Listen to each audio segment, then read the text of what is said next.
Hello, everyone, and welcome to the second TV CouchBlab podcast. Today, I am Ben, and I'm with my co-host, Tiffany. Hello. Hey, Tiff. So, essentially, today we're talking about a popular favorite show of mine from the 80s, ALF.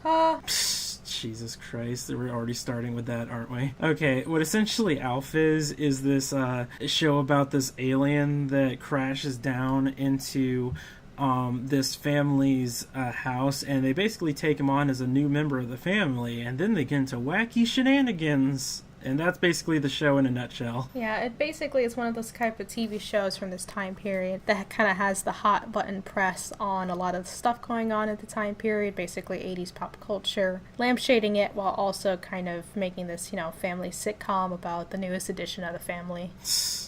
Yeah, and my God, is it a struggle, especially sometimes the way Alf gets into shenanigans throughout this show, because God, he is obsessive on basically a new subject every day that usually revolves around some form of media, usually around that time while the show is airing.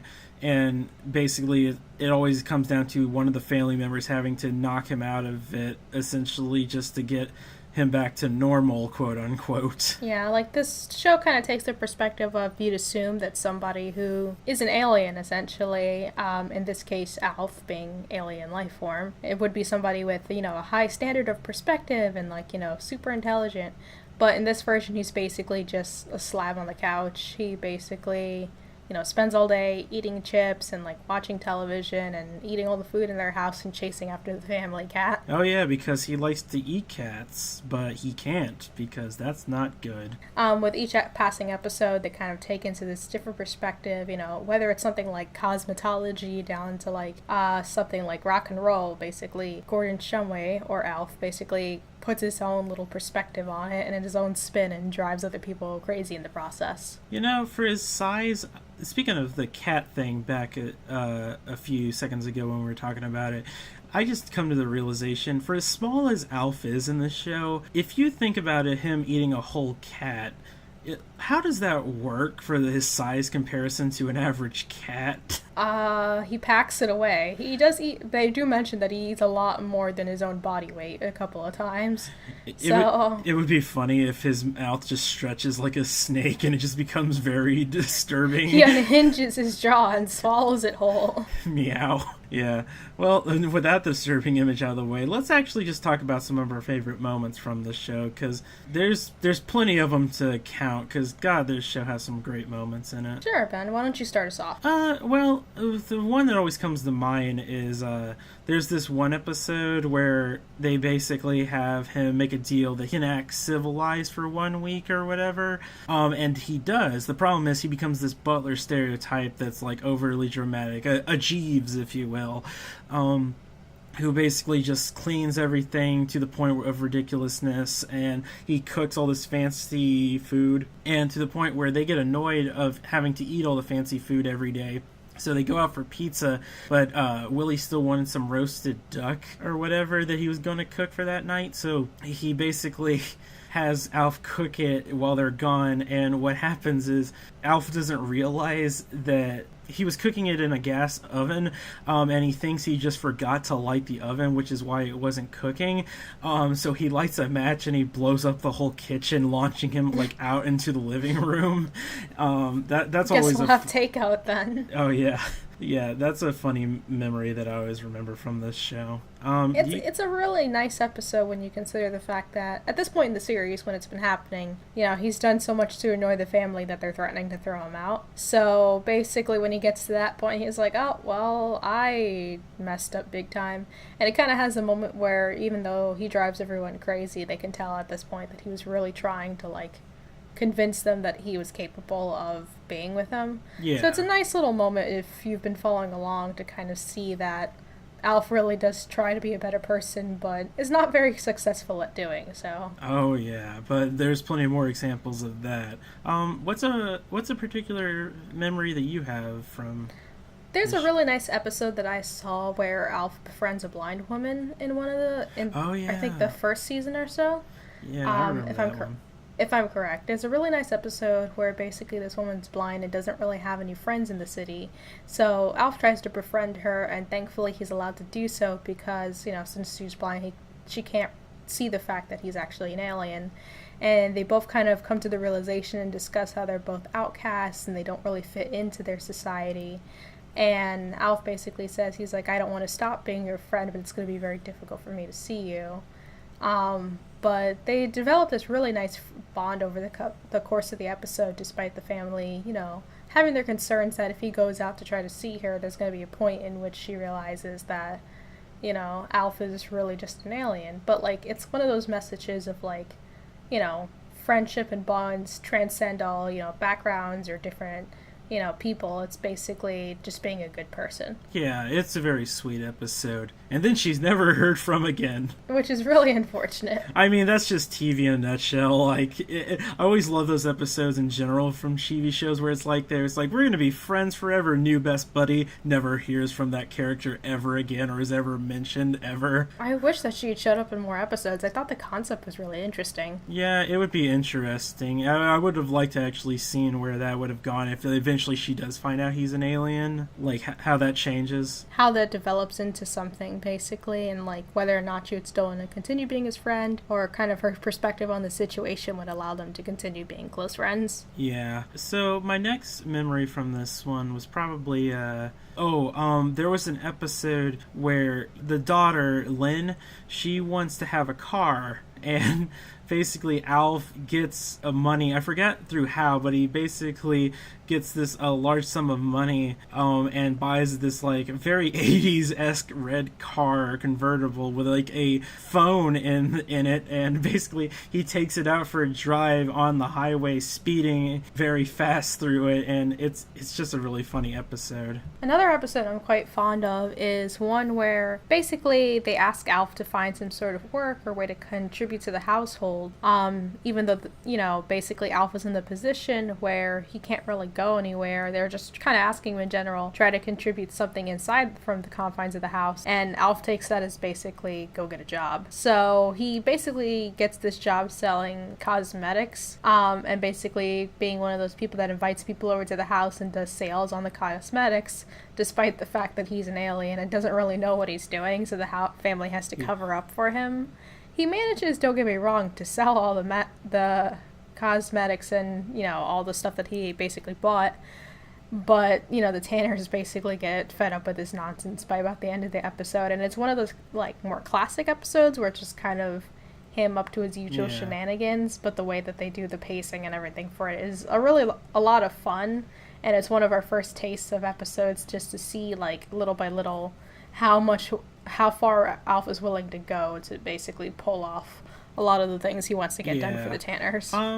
Like I said, one of my other favorites is actually a multiple episodes, but I'll just talk about them in general, which is essentially all the episodes with the grandma, which is Kate's mother in the show, because again, it's one of those, if you thought Kate didn't have a problem with Alf, God, this woman has a definite problem with Alf when she finds out that he's real, and they're bickering towards each other, but again, like the Kate episodes, when it finally gets to the point where they're bonding, it's some of the best moments in the show. I feel for these, this little puppet alien man and this old lady, because there's a part where it basically goes into the fact that Kate's mother has a drinking problem at one point, and it was something she never told Kate about.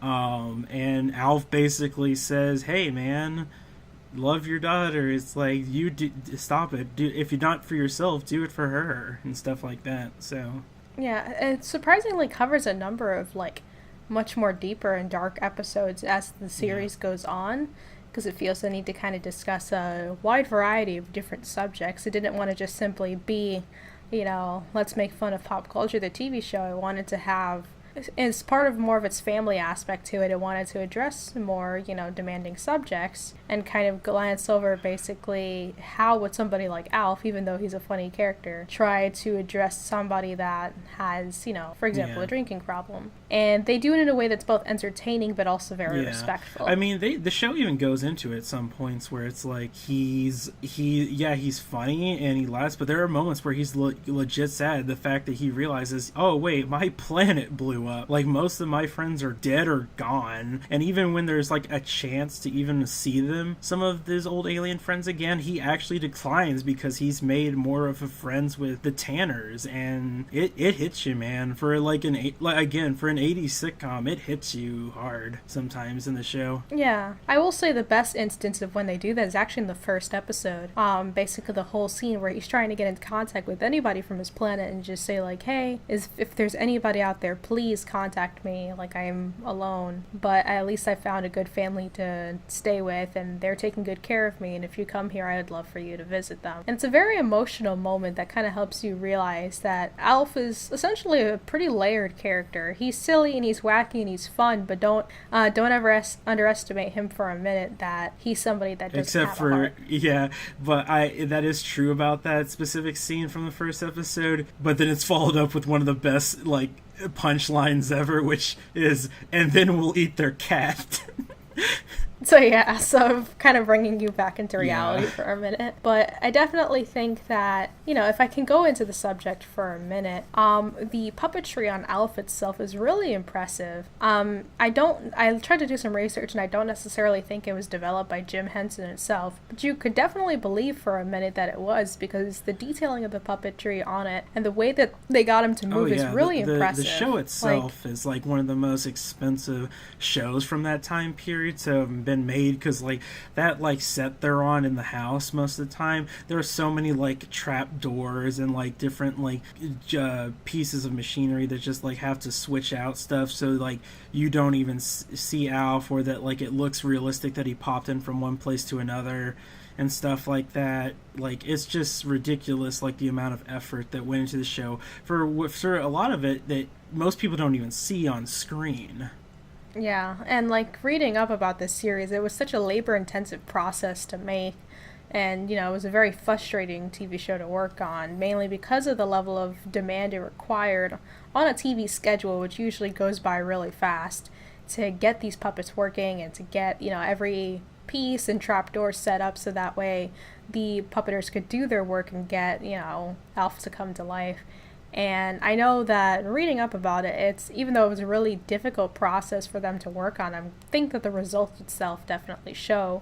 There's never a moment where I just simply, like, you buy that Alf is a puppet, and you can obviously tell.